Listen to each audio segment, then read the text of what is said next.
네, 안녕하세요. 오늘 프리토킹 에어리어라는 이름을 가지고 2회차 맡게 된 김태형이라고 합니다. 반갑습니다. 네, 다들 사시면서 한 번쯤은 이제 어른들에게 포기하지 말라는 얘기를 다 듣고 사는데요. 그래서 오늘 FTA의 주제 단어는 오늘 포기입니다. 네. 제가 포기라는 얘기를 하기에 앞서서 자아 정체성이 무엇인가라는 얘기를 좀 먼저 드리고 얘기를 시작하고 싶어요. 자아 정체성의 사전적 의미로는 나에 대한 통합된 관념이라고 써져 있습니다. 그런데 솔직히 나에 대한 통합된 관념이라고 하면은 제가 무슨 말인지도 잘 모르겠고 처음 들으면 이게 무슨 말인지 잘 모를 수 있기 때문에 제 식대로 한번 해석을 해봤어요. 그래서 자아 정체성이란 내가 뭘 좋아하는지 알고 내가 뭘 싫어하는지 알고 또 내가 어떤 걸 즐기면서 할 수 있는지 알 수 있는 걸 보고 저는 자아 정체성을 알고 있다라고 말씀을 드리고 싶어요. 그래서 뭐 예를 들어서 내가 좋아하는 거를 한번 얘기를 해보자면은 제가 좋아하는 거는 얘기하는 걸 되게 좋아합니다. 얘기를 하고 얘기를 듣는 걸 되게 좋아해요. 그리고 좀 전에 노래하는 거 그리고 노래 듣는 것도 되게 좋아하고요. 뭐 잘하고 못하고를 떠나서 제가 좋아하는 게 그런 게 있습니다. 그리고 뭐 싫어하는 거 같은 경우는 좋아하는 것보다 좀 더 명확히 알 수 있을 것 같아요. 예를 들면 저는 싫어하는 게 저로 예를 들자면 저는 암기를 정말 싫어합니다. 암기를 정말 극혐해요. 그래가지고 뭐 고등학교 때도 암기 과목 같은 거 되게 싫어했고 대학 성적도 단기 암기력이 좀 떨어져가지고 뭐 별로 성적이 안 좋은 것 같아요. 그리고 마지막으로 세 번째 말했던 내가 어떤 걸 즐겨서 좋아하면서 일을 할 수 있는지 이게 제일 어려운 질문인 것 같은데 저는 말하는 걸 좋아하고 듣는 걸 좋아해서 지금 이 자리에 서 있습니다. 하지만 막상 또 하려고 하니까 이게 되게 어렵기도 하고 부담스럽기도 하고 하더라고요. 저는 이걸 즐거워하는 일인 줄 알았는데 또 이제 2번밖에 안 해봐서 정확히 모르겠지만 더 차차 해가면서 내가 이걸 즐거워하는 일인지 아니면 정말 좋아하는 일인지 알아볼 필요가 있을 것 같아요. 그래서 마지막 세 번째 질문인 내가 좋아하는 게 뭘까? 라는 질문은 정확히 대답을 하기가 어려울 것 같고 여러분도 뭐 그렇다고 생각을 하고 있습니다. 그리고 질문을 하나 더 드리고 싶은데 혹시 우리나라 청소년의 나이가 몇 살까지인지 아시나요? 혹시 저는 이거를 알아보기 전까지는 만 19세까지가 우리나라의 청소년의 나이인 줄 알았어요. 내가 이제 민증을 내고 술을 사 먹을 수 있는 나이까지가 저는 청소년인지 알고 있었어요. 근데 우리나라에서 법령으로 제정한 청소년의 나이가 만 24세까지더라고요. 청소년의 나이가. 그래서 왜 내가 알고 있는 청소년의 나이와 법이 제정한 청소년의 나이가의 사이에 간극이 있나 라고 한번 생각을 해보니까 이 자아 정체성의 문제인 것 같아요. 청소년이라는 이제 한 집단이 어린이와 어른 사이에 이제 형성되어 있는 집단인데 어떤 게 다를까? 라고 생각을 해보니까 어른은 그래도 내가 가고자 하는 길을 알고 있는 사람을 보고 어른이라고 얘기를 하는 것 같고 청소년은 이제 내가 가야 할 방향을 정하고 생각하는 나이 그런 범주를 보고 저는 청소년이라고 생각을 했어요.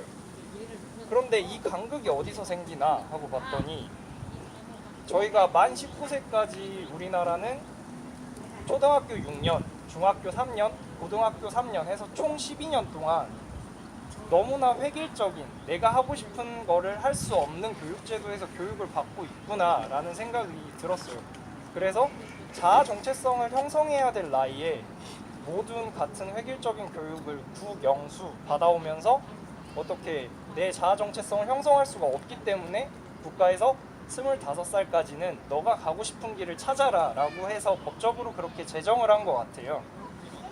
근데 또 한편으로 생각을 해보면은 대학교 오면은 여러분들은 자아 정체성이 형성이 되셨나요? 대학교 오면은 자아 정체성을 형성할 수 있을까요? 저는 아니라고 생각을 하는 게 대학 오면 뭐 하죠, 여러분들? 1학년 때? 술 마시고요. 연애도 해보고요. 학점도 따야 되고요. 여행도 다녀야죠. 그러다 보면은 1년 훌쩍 갑니다. 그러면 남자애들 어디 가요? 군대 가야 돼요. 그리고 여자애들은요? 남자애들 군대 갈 때쯤 되면 이제 선배들이 얘기하죠. 너 지금부터 취직 준비를 해야 취직 잘할 수 있어. 하면 여자애들 바로 취업 준비를 시작합니다. 학점 관리하고 토익 공부하고 뭐 자격증 공부하고. 남자들도 역시 군대 갔다 오면 취업 준비 시작하게 되죠. 그런 사이에 과연 몇 명이나 내가 하고자 하는 거, 내가 즐거워하는 거를 찾을 수 있을지 저는 잘 모르겠어요. 그리고 그게 되게 힘들 것 같아요. 제가 오늘 여기서 지금 주제 단어는 분명 포기인데 자아 정체성에 대해서 이렇게 얘기를 하는 이유가, 포기를 하기 위해서 내가 나를 잘 알아야 포기를 할 수 있겠다라는 생각을 해서 우리 자아 정체성에 대해서 장황하게 이렇게 말씀을 드리는 건데요. 포기하니까 제가 예전에 되게 대단하셨던 분이 했던 말이 떠올라요. 전 현대 회장님이었던 정주영 회장님이 그런 얘기를 하셨죠. 안 되면 되게 하라라는 말씀을 하셨습니다.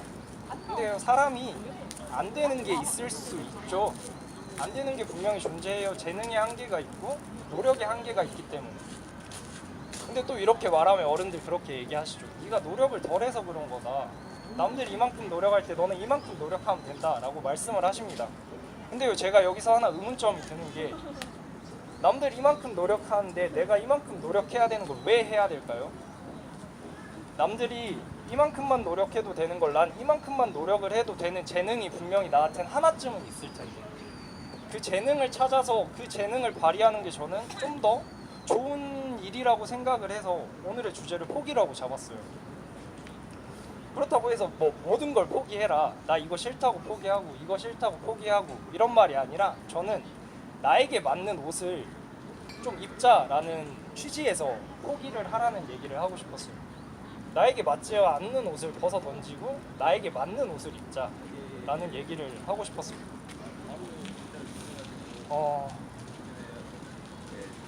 여러분들의 혹시 1등 취직처는 어디신가요? 뭐 많은 곳을 꼽을 수 있겠죠. 삼성, LG, 뭐 현대, 한화, SK 정말 많을 거예요. 그리고 또 뭐 은행권도 있을 수 있고요. 공무원을 준비하는 친구도 있을 수 있고, 또 아니면 공기업을 준비하는 친구들도 분명히 있을 거예요. 하지만 이 1등 취직처라는 게 사회에서 정해준 1등 취직처가 될 수 있지만 스스로에게 1등 취직처는 될 수 없다고도 저는 생각을 하거든요. 저는 좀 전에 말했듯이 말하는 걸 좋아하고요, 듣는 걸 좋아해요. 근데 저 같은 사람의 1등 취직처가 삼성전자가 되면은 안 되겠죠.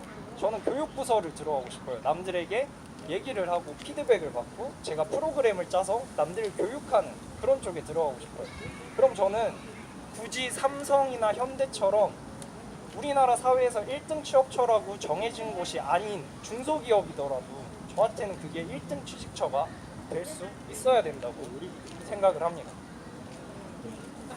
되게 얘기가 장황해졌는데, 저는 제 또래 친구들, 이제 취직을 정말 자기가 원하는 곳에 취직을 했던 친구들도 있고, 이제 취직 전선에 뛰어든 친구도 있고요. 아직 취직하는 게 힘들어서 좀 허덕이고 있는 친구들도 있어요. 근데 저는 그 친구들에게 한번 물어보고 싶습니다. 행복하냐고, 잘하고 있냐고, 즐겁게 하고 있냐고, 그리고 그게 맞냐고 물어보고 싶어요. 제 스스로에게 그 질문을 던졌을 때, 물론 제가 아직 취직 전선에 뛰어들지 않아서 현실을 모른다라고 얘기도 할 수 있지만, 저는 이제 뭐 토익 공부하고 뭐 하고 스페인어 공부하고 할 때 저는 행복한지 잘 몰랐었거든요. 그리고 오히려 불행했고요. 되게 사는 게 좀 각박해졌고요. 제가 되게 원래 긍정적인 사람인데 되게 사람이 부정적이게 됐어요. 그리고 뭔가 아무것도 하기 싫은 날이 늘어났고, 그냥 아무 이유 없이 기분 나쁜 날이 생겼어요. 그래서 제가 내가 좋아하는 거, 내가 하고자 하는 걸 한번 해보자 라고 지금 이 자리에 서 있습니다. 근데 솔직히 저도 이거를 한다고 했을 때 친구들이 응원의 말보다는 걱정스러운 시선을 먼저 던져줬어요. 왜냐면은 저는 이제 원래 사회에서 정해준 길에서 옆으로 이제 새길로 빠져나간 사람이기 때문에 걱정스러움이 저도 앞섰고 친구들도 걱정스러움을 먼저 표했습니다. 누구보다 제가 저를 지금 걱정하는 상황이긴 하지만 이미 돌이킬 수 없는 상황까지 와버렸고, 내가 하고자 하는 거를 열심히 하다 보면, 꾸준히 하다 보면은 성공할 수 있다는 거를 누군가에게 보여주고 싶어요. 그래서 저는 이거를 정말 꾸준히 해보려고 합니다. 주제의 단어로 돌아와서, 포기란 저는 자기 자신을 정말 잘 아는 사람이 할 수 있는 용기 있는 결정이라고 생각을 해요. 주변에서 뭐라고 하든 간에 내가 생각했을 때 내가 원하는 게 아니다 라고 하면은 용기 있게 포기할 수 있는 사람이 누구든 될 수 있으면 좋겠어요. 그래서 저는 그런 포기를 할 수 있는 용기 있는 사람이 되려고 합니다.